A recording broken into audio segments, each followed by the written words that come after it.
Okay, boys, here we go.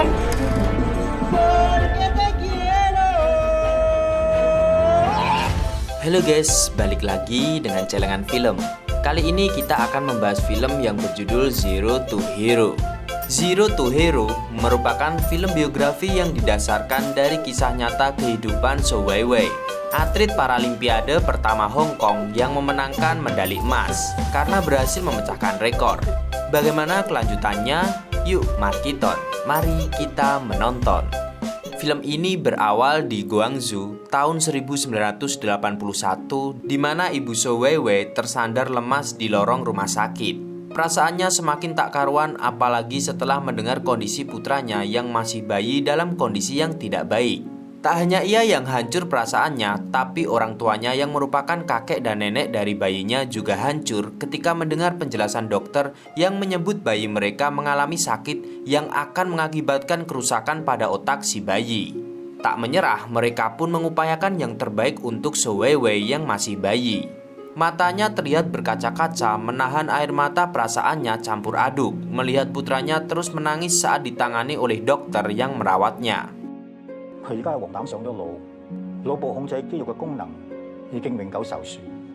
Berlanjut di Hong Kong tahun 1985. Kini, Zhou Weiwei sudah tumbuh menjadi seorang anak berusia 4 tahun. Tapi meski sudah berusia 4 tahun, ia belum bisa berjalan seperti anak-anak pada umumnya. Ibunya terus menggendongnya kemanapun ia pergi. Hingga suatu hari, ibunya membawa Weiwei ke sebuah toko alat bantu dengar karena selama ini selain tidak bisa berjalan, ia juga tidak bisa mendengar. Demi membelikan Weiwei alat bantu dengar, ibunya sampai menjual jam tangan miliknya. Saat pulang ke rumah yang berada di sebuah rusun, Weiwei minta beli jajan di tetangganya dengan menepuk pundak ibunya. Tetangganya yang berjualan pun iba melihat Weiwei dan berniat memberikan gratis. Tapi ibu Weiwei menolak dan tetap membayarnya karena ia tidak ingin orang-orang mengasihani putranya karena kondisinya.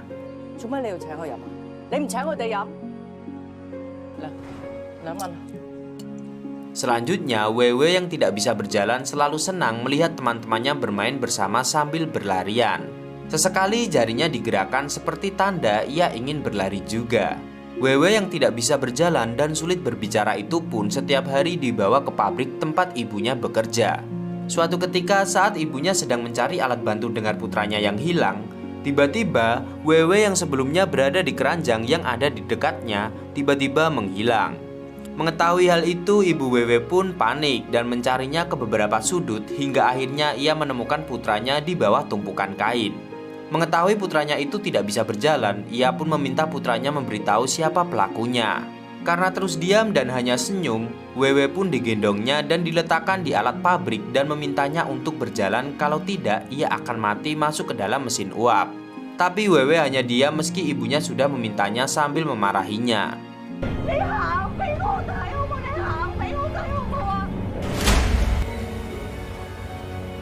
Melihat kenyataan itu, ibu Weiwei pun menangis sambil berteriak. Tapi siapa sangka tiba-tiba Weiwei berdiri berpegangan pagar besi yang ada di sampingnya. Weiwei pun tersenyum kepada ibunya. Seketika ibu datang mengulurkan tangannya dan Weiwei tersenyum ke arah ibunya. Melihat apa yang dilakukan putranya, ibu Weiwei pun meminta Weiwei tetap menjadi luar biasa meski di luar sana orang-orang menganggapnya tidak normal. Selanjutnya ibu Weiwei mendaftarkannya ke sekolah. Meski Weiwei sudah bisa berjalan, ia masih mengkhawatirkan Weiwei. Ia pun ingin memberikan adik untuk Weiwei agar kelak saat ia dan suaminya sudah menua, Weiwei ada yang mengurus dan menjaganya. Hingga di tahun 1993, Weiwei memiliki adik laki-laki yang usianya sekitar 5 tahun. Adiknya tumbuh normal. Suatu hari saat ibu dan adik Weiwei menjemputnya, ibunya membaca sebuah pengumuman seleksi atlet berkebutuhan khusus. Hingga di suatu siang, ibunya melihat potensi anaknya saat adiknya yang bernama Kiwei melapor jika kakaknya dipalak oleh teman-teman seumurannya. Saat itu, ibu Weiwei yang sedang memasak pun keluar rumah dan melihat anaknya sedang berlari begitu kencang.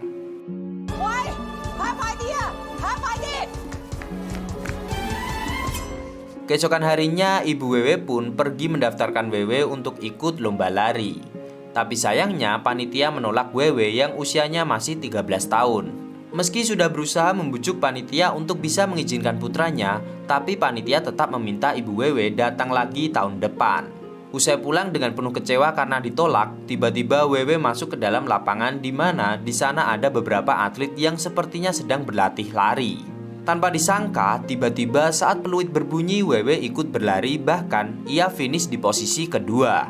Melihat potensi yang dimiliki Wewe, pelatih lari pun mendekati Ibu Wewe. Ternyata pelatih itu menginginkan Wewe bergabung dengan mereka. Ibu Wewe seperti tidak percaya dengan apa yang didengarnya barusan bahwa pelatih itu memintanya membawa Wewe untuk latihan Senin mendatang pada pukul 7 malam. Sesampainya di rumah, Ibu Wewe memberitahu Wewe jika sebentar lagi ia akan ikut latihan dengan pelatih Fong. Ia pun berpesan pada putranya agar tidak malu untuk bertanya dan jangan mudah menyerah. Wewe pun meyakinkan ibunya bahwa ia bisa melakukan hal itu karena itu hanya berlari. Tibalah saatnya latihan dimulai. Apa yang dikira mudah oleh Wewe, ternyata ia pun kelelahan padahal masih banyak putaran lagi yang harus ia lakukan. Seketika ibunya yang menunggu Wewe latihan pun turun ke lapangan dan memberikan minum pada Wewe. Melihat apa yang dilakukan Ibu Wewe, pelatih Fong pun mengingatkan Ibu Wewe untuk tidak turun ke lapangan dan melarangnya datang lagi ke lapangan untuk menemani Wewe latihan, karena itu akan menjadi tugasnya. Usai latihan, Wewe bertemu dengan adik pelatih Fong. Ia menawari Fong minum dari keran air minum. Ia pun mengatakan untuk tidak mengambil hati setiap omongan pelatih Fong dan mengiyakan setiap perintahnya. Saat itu juga, Wewe bertanya pada adik pelatih Fong tentang pria yang berlari dengan membungkus kepalanya dengan kantong kresek transparan. Ternyata pria itu adalah Trentung, pelari 100 meter yang kecepatannya melebihi kereta api. Mendengar itu, Wewe pun sepertinya termotivasi untuk berlatih agar lebih cepat lagi. Saat latihan lagi di hari berikutnya, kini Wewe mendapat jatah lari 20 putaran oleh pelatih Fong karena ia ingat ucapan adik pelatih Fong yang memintanya untuk mengiyakan setiap perintah pelatih dan sisanya ia bisa berjalan santai. Malam itu Wewe melakukan hal itu. Ia berlari beberapa putaran, kemudian lampu lapangan pun mati. Wewe pun senang dan dengan percaya dirinya mengatakan tugasnya selesai, tapi tidak dengan pelatih Fong. Ia mengatakan bahwa meski lampu sudah mati, tapi tugas Wewe belum selesai dan ia harus menyelesaikannya meski lampu sudah dipadamkan. Kemudian pelatih Fong pun memintanya untuk kembali berlari.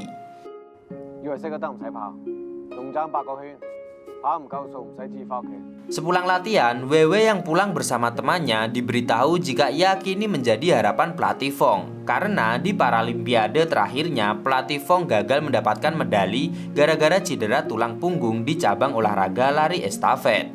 Di latihan berikutnya, pelatih Fong menemui kendala pada Wewe. Jika kemarin soal kecepatannya, kalau sekarang di keseimbangannya. Wewe tampak sulit dalam keseimbangan dan bisa berakibat fatal jika ia berlari di tikungan. Hingga akhirnya pelatih Fong memutuskan Wewe menjadi pelari terakhir dari lari estafet. Tapi sayangnya Trentung yang semula menempati posisi itu pun tidak terima dan marah besar. Ia mengancam jika tetap Wewe yang menggantikan posisinya, ia pun akan berhenti dan keluar dari tim. Melihat Trentung yang marah-marah, Wewe pun ketakutan. Sebelum Trentung benar-benar pergi, ia mengatakan Wewe boleh menggantikannya jika larinya di bawah 15 detik.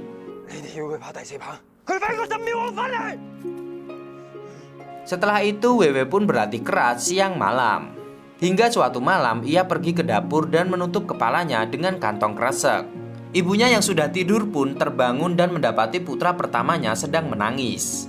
Ibunya yang khawatir awalnya mengira putranya ditindas lagi, tapi sambil menangis Wewe mengatakan jika dirinya ingin berlari kencang. Ibunya pun menasihati Wewe, daripada menangis kencang lebih baik ia berlari dengan kencang.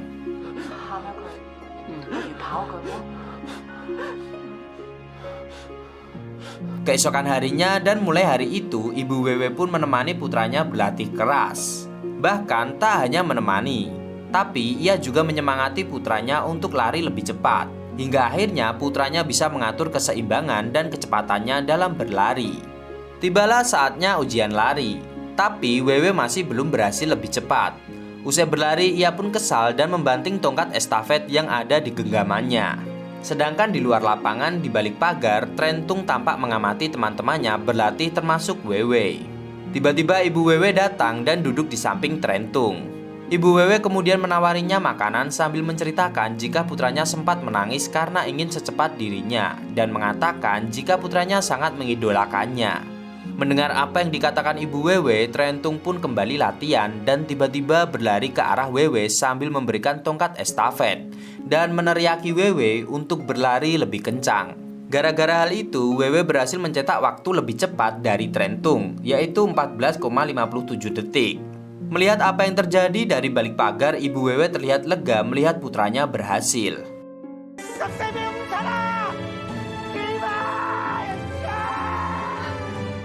Selanjutnya, tim Wewe pun terbang ke Atlanta, Amerika Serikat untuk mengikuti Paralimpiade.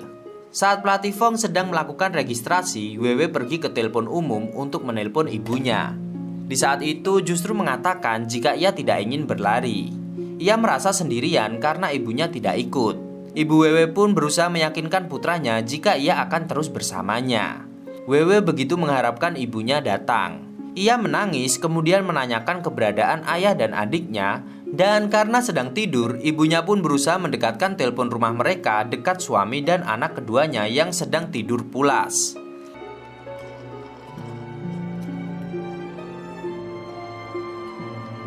Selanjutnya di stadion yang megah, pertandingan lari estafet yang diikuti Wewe dan timnya pun akan dimulai. Ia begitu takjub melihat banyaknya penonton. Sedangkan di Hong Kong, ibu dan teman-teman yang lain berusaha menonton melalui siaran televisi dengan parabola. Kembali ke lapangan tempat Wewe bertanding. Keung sebagai pelari pertama terlihat gugup dan sempat takut dengan trauma pertandingan terakhirnya yang membuat timnya gagal. Demi menyemangati timnya, pelatih Fong pun berusaha mendekati Keung, tapi ia segera diamankan untuk menjauh dari trek.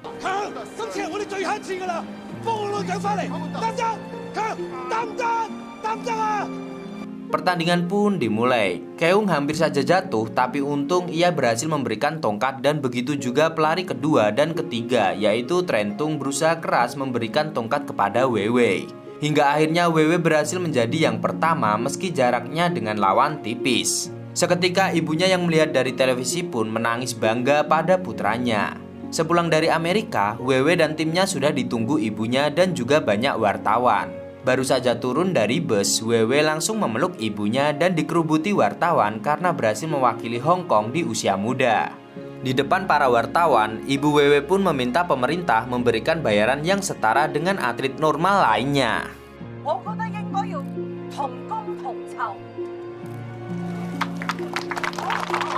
Sesampainya di rumah, Wewe mengalungkan medali emasnya kepada ibunya yang sedang memotong kuku kakinya.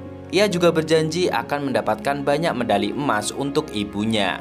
Kini, wajah Wewe banyak menghiasi majalah hingga surat kabar.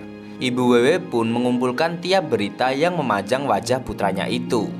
Sejak saat itu, Wewe banyak mendapat medali di berbagai perlombaan lari. Bahkan di tahun 2000, ia mencetak rekor dunia. Di tahun 2004, ia kembali mendapatkan juara dan diundang pemerintah untuk mendapatkan penghargaan. Di saat itulah ibunya bertemu dengan agen yang menawarinya bantuan untuk mempromosikan Wewe agar terlibat dalam sebuah iklan untuk menghasilkan uang tambahan.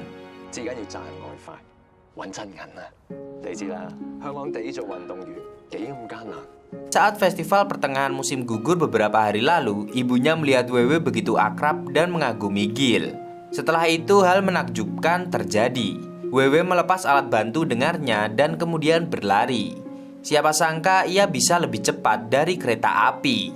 Sambil masih tak percaya, ibunya mengucapkan selamat karena Wewe berhasil lebih cepat dari kereta api.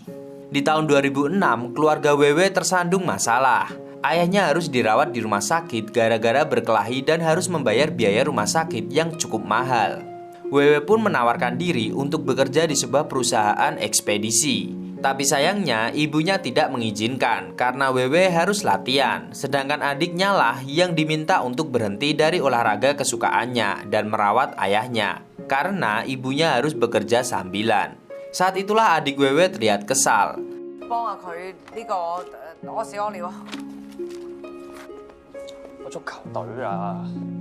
Ibu Wewe berusaha menghubungi perusahaan iklan yang waktu itu menawari putranya iklan. Tapi sayangnya jawaban Victor tidak membuatnya lega karena saat ini jarang yang menyewa atlet untuk beriklan.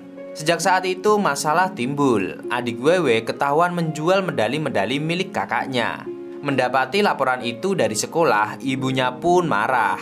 Tak tinggal diam, Kinwei adik Wewe pun marah merasa selama ini dirinya tidak diperhatikan seperti kakaknya. Di saat itulah Wewe mengatakan dirinya tidak ingin lari lagi. Ia akan bekerja untuk mendapatkan uang demi keluarganya. Ia tidak ingin keluarganya menderita mencari uang demi dirinya bisa terus berlari.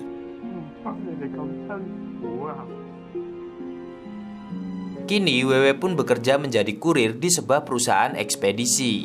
Ia pun bertemu pelatih Fong. Pelatihnya itu meyakinkan apakah Wewe benar-benar sudah tidak ingin lari lagi. Wewe pun mengaku ia tidak bisa mengandalkan subsidi dari pemerintah yang hanya 3.000 dolar Hong Kong tiap bulan.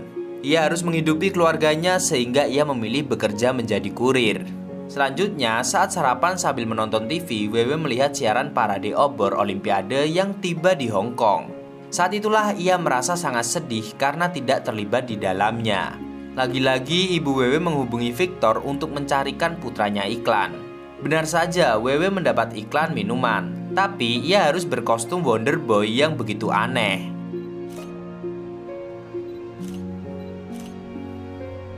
Keesokan harinya, ia pergi ke lapangan bersama pelatih Fong. Wewe pun terus berlari berusaha memperbaiki catatan waktunya setelah vakum lebih dari 1,5 tahun. Ia dan pelatih Fong pun bekerja sama untuk kembali membuat catatan waktu. Meskipun waktu latihannya harus dibagi dengan menjadi maskot iklan Wonder Boy.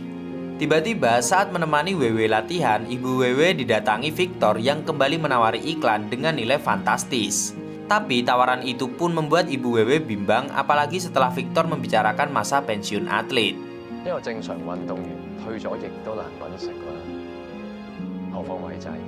Akhirnya ibu Wewe menerima tawaran itu. Di saat itulah Wewe marah karena sutradara memintanya untuk terlihat gagap. Melihat putranya kabur, ibu Wewe mencoba mengejar dan meminta putranya menyelesaikan syutingnya mengikuti kata sang sutradara untuk terlihat gagap dan bodoh. Padahal selama ini ibu Wewe begitu berusaha agar Wewe dinilai setara dengan orang-orang pada umumnya.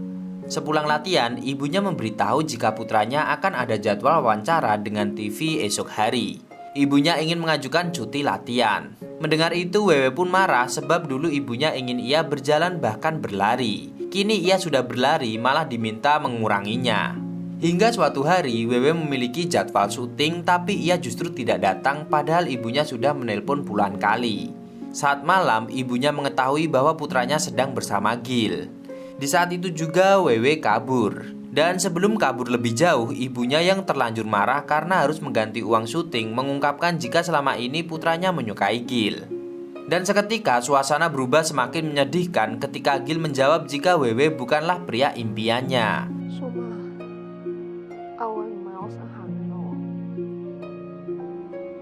Suasana semakin menyedihkan ketika Wewe merasa ibunya hanya mengendalikannya dan memperlakukannya tidak seperti orang normal. Sedangkan ibunya meyakini semua yang dilakukannya adalah demi putranya agar setelah ia dan suaminya tiada, putranya bisa hidup normal.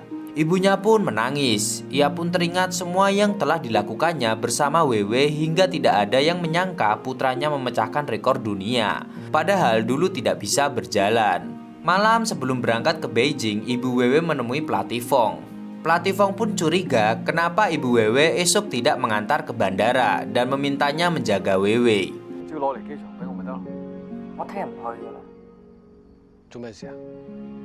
Di hari pertandingan, Wewe pun tampak mencari ibunya di tribun penonton. Ia telah gagal mendapatkan emas di kategori 100 meter.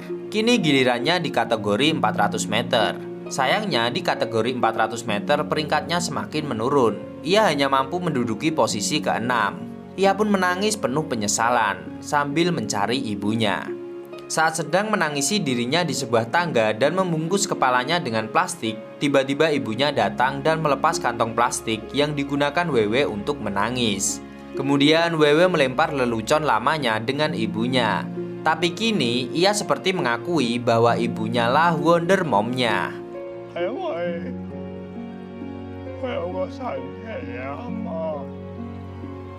Mereka pun kembali menemukan semangat. Inilah pertandingan kategori ketiga sekaligus terakhir yang diikuti Weiwei. Waktu berlari pun tiba. Ia melepaskan alat bantu dengarnya dan hanya mendengar suara hatinya yang memintanya untuk membayangkan melihat ibunya ada di garis finish menunggunya. Seketika ia pun tersenyum menatap pertandingannya kali ini. Ia teringat semua kata-kata ibunya. Meski ia lamban dalam berjalan dari yang lainnya, tapi ia lebih cepat berlari. Dan akhirnya ia pun melihat Weiwei. Dan film pun tamat. Yang penting percayalah guys, mungkin kamu tidak lebih dari orang lain di satu bidang tertentu. Tapi temukanlah kekuatanmu di tempat lain. Seperti kata Ibu Weiwei, daripada menangisi kekuranganmu, lebih baik kamu berlari kencang dengan kekuatanmu.